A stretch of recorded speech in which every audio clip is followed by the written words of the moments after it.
Welcome to Brevis Talk. The talks you are about to hear will be honest, revealing, and unfiltered. Join us as your host, Pastor Wayne Whiteside, lifts the lid of silence and has conversations about mental illness and health in the church. The goal here is simple. It is to help someone along this journey of life who is struggling. It is to tell the truth to the unsuspecting. And it is to lighten the load of a fellow traveler. This podcast is for informational purposes only and is not intended to serve as medical advice or to replace consultation with your physician or mental health professional. If you are experiencing a medical crisis, call 911 or go to the nearest emergency room. Now, here's your host, Pastor Wayne. Welcome again to another Brevis Talk. Today's subject matter is a most dangerous man. A portion of the last words uttered by a man who I deem the most dangerous man that I've ever met. He lay on the gurney, his arms, hands, chest, and legs were bound by wide leather straps, and he turns to his right and has a conversation with a family member. He says, "Did I ever tell you, you have Dad's eyes?" The scripture says in Acts 26, verse 18, "To open their eyes that they may turn from darkness to light and from the dominion of Satan to God, that they may receive forgiveness of sins and an inheritance among those who have been sanctified by faith in me." 2 Corinthians chapter 4, verse 3 and 4, to open, "And if our gospel is veiled, it is veiled to those who are perishing, in whose case the God of this world has blinded the eyes of the unbelieving, so that they might not see the light of the gospel of the glory of Christ, who is the image of God." Graphic description of bad eyes, eyes that mock, eyes that sneer, and are prone to look favorably on things that are not good. Proverbs 30, verse 17 says, "The eye that mocks a father and despises a mother's instructions will be plucked out by the ravens of the valley and eaten by vultures." Who do I say of all the men that I've ever spoken to or crossed their paths in the prisons, who is that most dangerous person of all? His name is Ramon Hernandez of Bexar County, San Antonio, Texas. Is it because of the brutality of his crimes? Yes, but that's not all the story. Is it because of the numbers of people that he hurt and murdered? Yes, but that's not all the story either. Is it because that had he not been caught and stopped, that he would no doubt have continued to hurt and to hurt? Would he continue to hurt and kill people? Yes, but that's not all the story either. After his arrest for the murder and rape of March 2001 of a 37-year-old lady in San Antonio, Ms. Rosa Rosado, he was later connected through DNA evidence for the rapes and murder of a 13-year-old and her 12-year-old cousin. These crimes were in December of 1994. He, his friend, and his pregnant girlfriend kidnapped Ms. Rosado from a bus stop bench. They rented a hotel room where they raped, beat, and strangled this lady to death. During the assault, Hernandez sent his girlfriend to a store to purchase a shovel, which was later used to dig a shallow grave. His friend would also receive a death sentence in this crime, but he would die of liver complications brought on by drug use while on death row. His girlfriend received a life sentence. Her conviction was overturned on appeal, and she pled guilty and received a lesser sentence. She was paroled a few years ago and immediately deported to her native country, Kazakhstan. While she was incarcerated, she gave birth to a son that she named Ramon, and he is being raised by a family in Kazakhstan. A month before these murders, 2 other teenagers were murdered, and he was a suspect in these murders too. July 18, 1990, Hernandez was convicted of unlawfully carrying a weapon. March 1991, Hernandez pled guilty to 3 counts of burglary of a habitation with intent to commit theft and was sentenced to 18 years in prison. The first burglary occurred April the 24th, 1990, when Hernandez entered a home through a kitchen window while the owner was at work. He stole numerous items from the home. The second burglary occurred also on April the 24th, 1990, when Hernandez and a partner broke down the door of a home while Hernandez and the accomplice were attempting to rob the home. A neighbor called the police. Hernandez and his crime partner fled on foot, but were later apprehended with items from the burglary found in their car. And then the third burglary, January the 12th, 1991, he was guilty of a sexual assault and beating of a 21-year-old lady. She was sexually assaulted in her bed while her 1-year-old child slept beside her. 18 years for 3 counts of burglary of a habitation with intent to commit theft, and there's also the sexual assault. He was paroled June 11th, 1993, served of an 18-year sentence, less than 2.5 years. If he had simply served his full 18-year sentence, the 2 teenagers and the 37-year-old victim would never have crossed his path. If he serves a quarter of this sentence, then the other children never cross his path. He served less than 2.5 years in prison of an 18-year sentence. Let that sink in. Let that sink in. Sexual predators do not quit. They just become more crafty and slyer.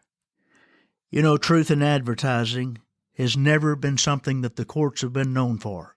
Legislatures have passed laws that have no teeth, and they are meaningless. A jury fully believes when they send someone away for a length of time that they're going to serve that time. They are not aware of all the trickery and slipperiness, all the ins and outs of what we call good time and time forgiven. I randomly picked up a can of cream corn off the shelf just to make my point. Do you know what's in this can? Here are the ingredients: water, corn, food starch, sugar, and sea salt. The manufacturers are required to tell what's in the can. But when a judge gives instructions to juries, quite often there's not truth in advertising. What that judge says is not the final word, and it is not how it's going to play out. The jurors are misled, misinstructed, or if you want to use a harder word, they're lied to. So why is this? There's a whole lot of lawyering going on that is simply lying on a grand scale. Personally, I believe that judges and parole boards that turn these predators loose should be required by law to visit the gravesides of these victims and later forced to have a face-to-face meeting with the families of these victims. Now, why do I say Ramon Hernandez was the most dangerous inmate that I ever met? Because he didn't look dangerous. He was 5'9", perhaps somewhere around 150 pounds, well-groomed, well-mannered, quiet, and the way that he carried himself, you would think he's shy and introverted. But he was able to appear like a very kind and trusty sort of person. His appearance and demeanor would not have set you off. They would not have made you suspicious or set off any alarms in you of any possible danger. But yet he was a predator who preyed on those weaker than himself. The veneer on the outside betrayed the viciousness and lack of a conscience on the inside.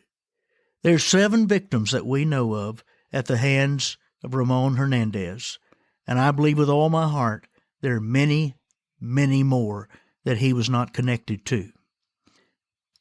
While Mr. Hernandez was on death row, I was asked to see him. I did visit him. I found him to be courteous, easygoing, easy to talk to, and very calm. He appeared to be a nice, well-groomed, intelligent man who was also a good communicator. So we made small talk. He never spoke of his crimes, and I did not bring that subject up. I visited him numerous times, and he did have a belief system. It was very bizarre, but he was fully convinced that he was right and that his beliefs were correct. He believed that this afterworld is a place where we all eventually go, and that the energy that we have in our bodies and minds after our deaths will be plugged in to this vast power station of sorts. We will be plugged in, and our energy will keep creation going. He said everyone goes through this and everyone contributes. As he put it once, it's just the order of things and how they are set up. I listened as he spoke about this strange system that he was so confident in. Matter goes into the ground and energy is transferable. That's what I understood that he was saying. So I listened, mostly. I didn't cut him off.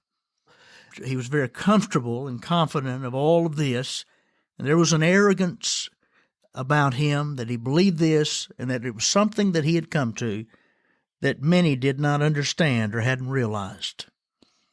Well, in my mind, I thought, this is not the usual conversations that I have with prisoners: tattoos, motorcycles, sports, and the weather.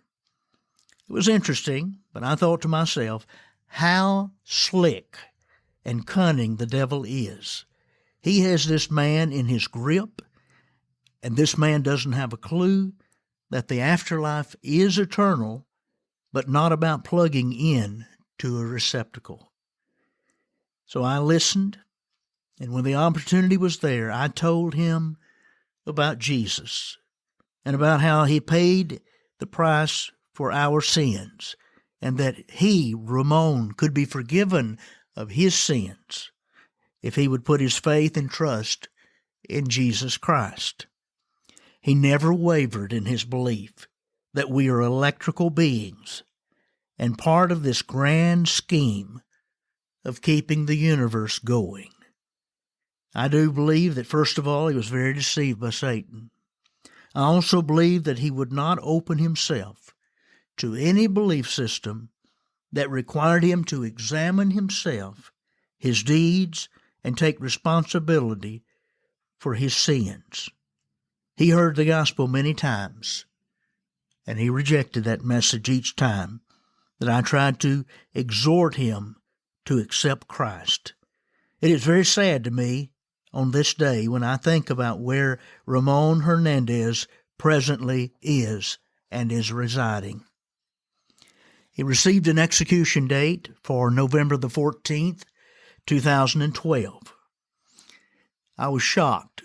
He asked me to be there. He asked me to be his spiritual advisor and to bring comfort to his family and friends. I would witness to him and his family many, many times during those last few days leading up to his execution. The afternoon leading up to his execution, he was moved from the Polunsky unit in Livingston, Texas, to Huntsville, Texas, at the Huntsville unit where all executions are held. I would be with him that afternoon.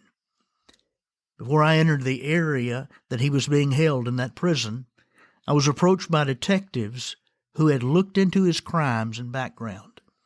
They were very confident that there were more victims. They had spoken to him, and he was silent during this conversation. I was asked if I thought he might talk about possible other crimes. I assured them that he would not, that the only reason I was here was to perhaps provide comfort to family and friends. I did tell him again that he would stand before God and give an accounting for his sins, that there was mercy through Christ. And I also told him that I believe as long as there is breath in the body, there's hope in the Lord. He assured me that he would stay the course about his thoughts and beliefs about the universe. He never budged from that. He never even allowed that there was a possibility that Christ was real, that the gospel was real, and that Jesus died and paid for his sins. My heart was heavy, but he made his choice, and when there was nothing more to say. I asked him if there were other people that he had harmed or hurt that he'd like to talk about and get that off his conscience. His response was that he didn't want to talk about anything anymore about his life, and so that was that.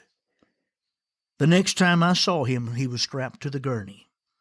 His brother stood near him. He was quiet and very solemn. After Ramon made the statement to him about his father's eyes, his brother nodded to him. A few moments later, a very dangerous man took his last breath. And that concludes our broadcast today. Please don't forget to subscribe to the podcast through Apple Podcasts, Spotify, Google Podcasts, or wherever you get your podcasts. Plus, check us out at our Facebook page or at brevistalk.com and take a look at our blog. And remember, be kind. Always be kind.